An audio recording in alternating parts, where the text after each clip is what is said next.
Hi hello ನಮಸ್ಕಾರ, welcome to Boss TV Kannada. ನಾನು ಮಂಜುನಾಥ್ ಶ್ರೀನಿವಾಸ್. ಇವತ್ತಿನ ಬಾಸ್ ಟಿವಿ ಸ್ಪೆಷಲ್ ನಲ್ಲಿ ನಮ್ಮ ಜೊತೆ ಜಾಯ್ನ್ ಆಗ್ತಾ ಇದ್ದಾರೆ ನಿಮ್ಮೆಲ್ಲರ ಪ್ರೀತಿಯ ಬಿಗ್ ಬಾಸ್ ಸೀಸನ್ 11ರಲ್ಲಿ ಕನ್ನಡ ಕಿರುತೆರೆ ವೀಕ್ಷಕರನ್ನ ಎಂಟರ್ಟೈನ್ ಮಾಡಿ, ಹಾಗೇನೆ ಗೇಮ್ ಚೇಂಜರ್, ಮಾಸ್ಟರ್ ಮೈಂಡ್ ಈ ತರ ಬಿರುದುಗಳನ್ನ ಪಡ್ಕೊಂಡು ಕೊನೆಗೂ ನಮ್ಮ ಬಾಸ್ ಟಿವಿ ಜೊತೆ ಅಂಡ್ ಬಾಸ್ ಟಿವಿಯಲ್ಲಿ ಪ್ರತ್ಯಕ್ಷವಾಗಿರುವಂತಹ ತ್ರಿವಿಕ್ರಮ್ ಅವರು. ತ್ರಿವಿಕ್ರಮ್ ಅವರನ್ನು ಮೊದಲಾಗಿ ನಮಸ್ತೆ, ಕಾರ್ಯಕ್ರಮಕ್ಕೆ ಸ್ವಾಗತ.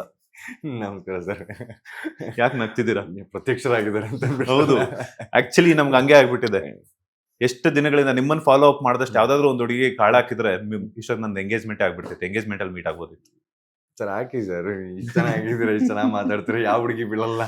ಅದೇ ಸರ್, ಯಾರು ಬೀಳ್ತಾನೆ ಇಲ್ಲ ಸರ್. ಸರ್ ಅಂದ್ರೆ ಸಿಕ್ಕಿದಾಗ ಹೇಳಕ್ಕೆ ಒಂದಷ್ಟು ವಿಷಯ ಬೇಕು. ಅಂದ್ರೆ ನೀವು ನನ್ನನ್ನು ಮಾತಾಡಿಸ್ತಾ ಇರೋದಕ್ಕೆ ಒಂದಷ್ಟು ವಿಷಯ ಬೇಕು. ನಾನು keep repeating the same thing ಅಂದ್ರೆ ಅದೇ ಕೊಡಲು ಅದೇ ರಾಧ ಅನ್ನೋದಾದ್ರೆ ಕಷ್ಟ ಇದೆ. ಎಲ್ಲರಿಗೂ ಹೇಳ್ಕೊಳ್ಳೋದು ಸೇಮ್ ಬೇನೆ. ಸೊ ಏನು ಇರ್ಲಿಲ್ಲ ನನ್ನ ಹತ್ರ ಅಷ್ಟು ವಿಷಯ. ಇವತ್ತು ನನ್ನ ಹತ್ರ ಇಷ್ಟು ವಿಷಯ ಇದೆ, ಹೇಳ್ತಾ ಹೋಗ್ತೀನಿ. ಓಕೆ, ನೀವು ಪ್ರತ್ಯಕ್ಷ ಆದ್ರ ನಿಮ್ ಕಣ್ಣಲ್ಲಿ ಮಾತ್ರ ಕೆಂಪಾಗಿದೆ, ಕಣ್ಣೆಲ್ಲ ಕೆಂಪಾಗ್ಬಿಟ್ಟಿದೆ, ನಿದ್ದೆ ಇಲ್ಲ ಅನ್ಸುತ್ತೆ. ಏನಕ್ಕೆ ಆ ಟೈರ್ಡ್ನೆಸ್? ಅಂದ್ರೆ ಕಂಟಿನ್ಯೂಸ್ ಆಗಿ ಒಂದು ಸೀರಿಯಲ್ ಅಂದ್ರೆ ಗೊತ್ತೇ ಇದೆ, ಮುದ್ದು ಸೊಸೆ ಬರ್ತಾ ಇದೆ ಇದೇ ಸೋಮವಾರದಿಂದ. ಅಂಡ್ ಮೋರ್ ಓವರ್ ನಂದೊಂದಷ್ಟು ಶೂಟ್ಗಳು ನಡೀತಾ ಇದೆ. ನಾನು ಅನ್ಕೊಂಡಿರೋದು ಒಂದಷ್ಟು ಶೂಟ್ಗಳು ಪ್ಲಾನ್ ಮಾಡ್ಕೊಂಡಿದ್ದೀನಿ.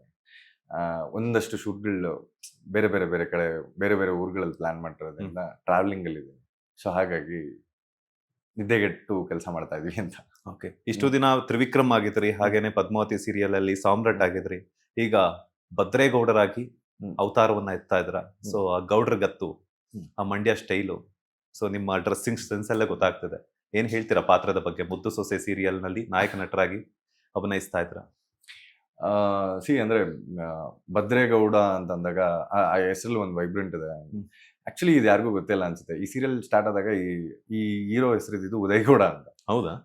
ಸೊ ನಾನು ಅದೇನು ಏನ್ ಸರ್ ಉದಯಗೌಡ ಅಂತಿದೆ, ಅಂಡ್ ಐ ಲುಕ್ ಅಂದ್ರೆ ಬೇರೆ ತರ ಕಾಣಿಸ್ತೀನಿ, ಅಂಡ್ ಉದಯಗೌಡ ನೀನ್ ಹಂಗ್ ಕಾಣಿಸಿದ್ರು ಕ್ಯಾರೆಕ್ಟರ್ ಹಂಗೆ ಇರೋದು ಅಂತ ಅವರು. ಸೊ ಹೆಸರಂಗಡಿ ನಾನೇ ಹಂಗ್ ಪಾತ್ರ ಬಿಹೇವ್ ಮಾಡೋದಕ್ಕೆ ಸ್ಟಾರ್ಟ್ ಮಾಡಿದ್ದೀನಿ ಅಂತ. C people good surprised. ನನಗೆ ಹೆಸರು ಬದಲಾಯಿಸಿದಾಗಲ್ಲ, ನಾನ್ ಬದಲಾದಾಗ. ಸೊ ನೀನ್ ಹಿಂಗಿದ್ದು ಆನೆ ಕಾಮಿಡಿ ಮಾಡ್ತಾ ಇದೆ ಅಂತಂದಾಗ, ಸೊ ಈಗ ರೀಸೆಂಟ್ ಆಗಿ ಕೇಳಿಸ್ಕೊಂಡಿರ್ತಾರೆ ಧರ್ಮಸ್ಥಳದಲ್ಲಿ. ಸೊ ಒಂದು ಚಿಕ್ಕ ಆನೆ ಏನೋ ನಾಯ್ಮರಿ ತರ ಆಡ್ತಾ ಇದೆ. ಹೌದು, ಅದು ನಮಗ್ ಖುಷಿ ಕೊಡುತ್ತೆ. ಅದೇ ನಾಯ್ಮರಿ ಬಂದಿಲ್ಲಲ್ಲ, ಅದೇ ಏನ್ ಹಿಂಗ್ ಆಡ್ತಾ ಐತೆ ಅಂತ ಹೇಳ್ಬೋದು. ಸೊ ಆ ತರ ನೋಡೋಣ ಒಂದ್ಸತಿ ಅಂತ ಅಂದ್ಬಿಟ್ಟು. And this character is like that. ನೀವು ಗತ್ತು ಗಿತ್ತು ಅಂತೆಲ್ಲ ಹೇಳಿದ್ರಲ್ಲ, ಅದೇನು ಇಲ್ಲ, ನಾರ್ಮಲ್ ಆಗಿದೆ ನೀವು. ಸೊ ಯಾರ್ದೋ ಮುಂದೆ ಗತ್ತು ತೋರ್ಸಲ್ಲ. ಅಂಡ್ ಕೂಲಿ ಆಳು ಒಂದೇನೆ, ಅವ್ನಿಗೆ ಗೌಡ್ರ ಅಪ್ಪನ ಫ್ರೆಂಡು ಒಂದೇನೆ. ಸೊ ಇಷ್ಟು ನಾರ್ಮಲ್ ಆಗಿ ಹ್ಯಾಂಡಲ್ ಮಾಡೋ ಅಂತ ಹುಡುಗ. ಅಂಡ್ ಎಲ್ಲಾರು ಕೇಳ್ತಿದ್ರು ನಿನ್ ಕ್ಯಾರೆಕ್ಟರ್ ಸ್ಪೆಷಾಲಿಟಿ ಏನು, ಅದು ಇದು ಅಂತಲ್ಲ. ಇದಕ್ ಸ್ಪೆಷಾಲಿಟಿನೇ ಇಲ್ಲ, ನಾರ್ಮಲ್ ಹುಡುಗ. ಸೊ ಗೌಡ್ರ ಮಗ ಅಷ್ಟೇನೆ. ಸೊ ಗತ್ತಿಲ್ಲ, ಏನಿಲ್ಲ, ಅಳು ಬಂದ್ರೆ ಅಳ್ತಾನೆ, ನಗು ಬಂದ್ರೆ ನಗ್ತಾನೆ, ಫ್ರೆಂಡ್ ಜೊತೆ ಕಾಮಿಡಿ ಮಾಡ್ಕೊಂಡಿರ್ತಾನೆ. ಸೊ ಈ ತರದೊಂದು ಪಾತ್ರ. ಸ್ಪೆಷಾಲಿಟಿ ಅನ್ನೋದಾದ್ರೆ ಒಂದು ಈಗ ಬೇರೆ ಬೇರೆ ಇದ್ರಲ್ಲಿ ನೋಡಿರ್ಬೋದು, ಆ ಕ್ಯಾರೆಕ್ಟರ್ ಅಂದ್ರೆ ಹಿಂಗಿರುತ್ತೆ ಹಂಗಿರುತ್ತೆ, ಅದಕ್ಕೆ ನಾನು ಆಗ್ಬೇಕಾಗತ್ತೆ. ಇದಕ್ಕೆ ನಾನು ಏನು ಆಗ್ಬೇಕಾಗಿಲ್ಲ. ನಾರ್ಮಲ್ ನೀವೇ ಈ ಕ್ಯಾರೆಕ್ಟರ್ ಮಾಡಿದ್ದು ಆರಾಮಾಗಿ ಮಾಡ್ಬಿಡ್ಬೋದಾಗಿತ್ತು. ಅಷ್ಟು ಈಸಿ ಇದೆ. ಅಂಡ್ ಒಂದು ಲ್ಯಾಂಗ್ವೇಜ್ ಅನ್ನೋದೇನಿದೆಯಲ್ಲ, ಅದು ಮಜಾ ಕೊಡೋದೇ ನಮ್ಗಲ್ಲಿ. ಈಗ ಮಂಡ್ಯ ಲ್ಯಾಂಗ್ವೇಜ್ ಏನಿದೆ ಅಲ್ಲ, ಅದಕ್ಕೆ ಬೌಂಡ್ರಿನೇ ಇಲ್ಲ. ನೀನ್ ಏನ್ ಬೇಕಾದ್ರೂ ಮಾತಾಡ್ಬೋದು. ಅಂಡ್ ಏನ್ ಮಾತಾಡಿದ್ರು ಮಜಾ ಕೊಡುತ್ತೆ. ಅಂಡ್ ಕೋಪದಲ್ಲಿ ಮಾತಾಡಿದ್ರೆ ಅದು ರಫ್ ಅನ್ಸುತ್ತೆ. ತುಂಬಾ ಸ್ಮೂತ್ ಆಗಿ ಮಾಡಿದ್ರೆ ನಗು ಬರುತ್ತೆ. ನಿಮ್ ಮಂಡ್ಯ ಲ್ಯಾಂಗ್ವೇಜ್ ಅಲ್ಲಿ ನಗಾಡೋದಷ್ಟು ಬೇರೆ ಲ್ಯಾಂಗ್ವೇಜ್ ಅಲ್ಲಿ ನಮ್ಗೆ ನಗು ಬರಲ್ಲ. ಅದೇ ಬೆಂಗಳೂರು ಕನ್ನಡದಲ್ಲಿ ನಾವು ಮಾತಾಡ್ತಾ ಇದ್ರೆ ಆ ಮಜಾ ಬರಲ್ಲ. ಅಲ್ಲಿ ಮಾತಾಡ್ತಾ ಇದ್ರೆ ಅಲ್ಲಿ ತೀರಾ ಕೋಪ ಮಾಡ್ಕೊಂಡ್ ಮಾತಾಡ್ತಾ ನಗು ಬರ್ತಾ ಇರುತ್ತೆ. ಸೊ ಈ ಒಂದು ಬೌಂಡ್ರಿ ಇಲ್ದಂದ ಲ್ಯಾಂಗ್ವೇಜ್ ಅದು ನಂಗೆ ತುಂಬಾ ಮಜಾ ಕೊಡ್ತಾ ಹೋಯ್ತು. ಯಾಕಂದ್ರೆ ನನ್ ಸುತ್ತ ಇರೋ ಫ್ರೆಂಡ್ಸ್ಗಳೆಲ್ಲ ಅವ್ರೇನೆ.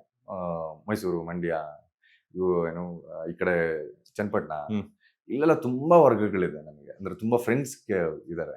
ಅಲ್ಲೆಲ್ಲ ಮಾತಾಡ್ತಾ ಮಾತಾಡ್ತಾ ಗೊತ್ತಿತ್ತು ನನಗೆ. ಬಟ್ ನಾನು ಯಾವತ್ತೂ ಅದನ್ನ ಟ್ರೈ ಮಾಡಿರ್ಲಿಲ್ಲ. ಅಂಡ್ ನನ್ಗೆ ಅದು ಬೇಕಾಗಿರ್ಲಿಲ್ಲ. ಇವತ್ತು ನನಗೆ ಅದು ಬೇಕಾಗಿದೆ. When I'm trying it, it is coming in a flow. Because ಇಷ್ಟು ವರ್ಷದ ಒಡನಾಟ ಅವ್ರ ಜೊತೆಗಿದ್ದು ಎಲ್ಲೂ ಕಷ್ಟ ಅಂತ ಅನ್ನಿಸ್ಲಿಲ್ಲ. ಬಟ್ ಎಲ್ಲೆಲ್ಲೋ ಮಿಸ್ ಹೊಡೆದಾಗ ಇದಾರೆ ಅಂತ ಅನ್ನಿಸ್ತು. ತಪ್ಪಾದಾಗ ಫೋನ್ ಮಾಡಿದ್ದೆಲ್ಲ ಇದೆ.